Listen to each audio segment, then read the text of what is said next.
Local soccer fans are still reeling from shock after violent scenes at Durban's Moses Mabhida Stadium yesterday.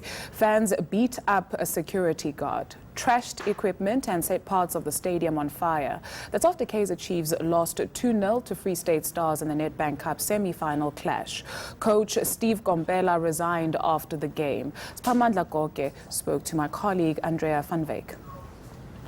It was just chaos all over Moses Mabhida Stadium in Durban. It was clear from the onset when the match started, because during the match, there were those chaotic scenes, but you would recall that Free State Stars scored earlier into the game, about 45 seconds into the game. That's when the first goal came in.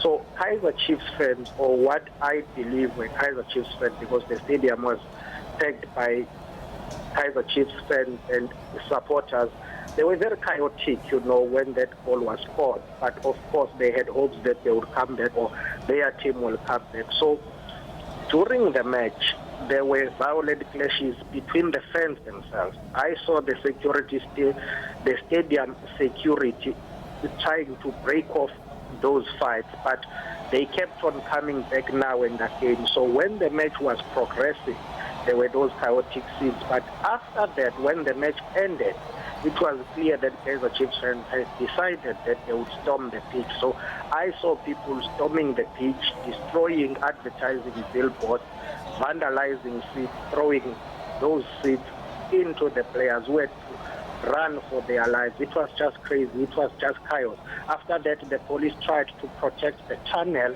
where the players had gone to, and the stadium security tried to intervene, but of course they were overpowered by those fans. All I noticed was that the stadium at the moment is badly damaged. I saw some tweets as well about perhaps police having to intervene, tear gas having been fired. What can you tell us about that? Of course, fans were fighting amongst each other, or they were fighting between themselves. So police had to intervene when the match was ongoing.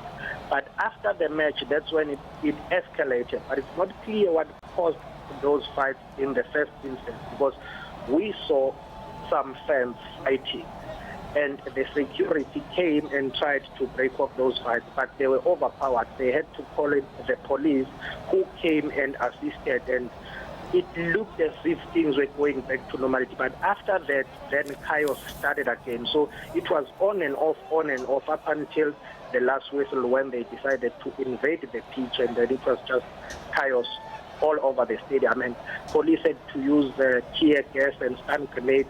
I remember when we were leaving the stadium, it was very difficult because there was tear gas all over. The stadium was on lockdown. We couldn't get out of the stadium because the security guys and the police had put the stadium on lockdown for the players' safety, the coach, and everyone. Yeah. How long did it take you to get out of the stadium? I would say a good 40 minutes. I remember after getting out of the stadium, I called a friend who was also in the stadium, who told me that he was caught in between that fight between the fans. Because remember, it spilled over from inside the stadium to outside of the stadium. So police were chasing those unruly fans who ran out of the stadium, but within the vicinity of the stadium, into the exit and entrance gate. So it was just chaos also outside. People, they just couldn't get out of the stadium at that stage. So a friend of mine was caught in between that chaos. Basically he just got some tear. Yeah. Siphamandla, did you happen to see whether anybody was injured?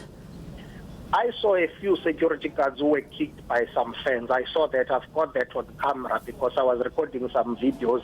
I saw some people who got injured, but of course at the moment I don't know what the state is or how they are. But I saw some fans kicking a female security guard and a male security guard. So those people were injured, and I saw some fans who got injured when they were trying to run away from the security guys and the police.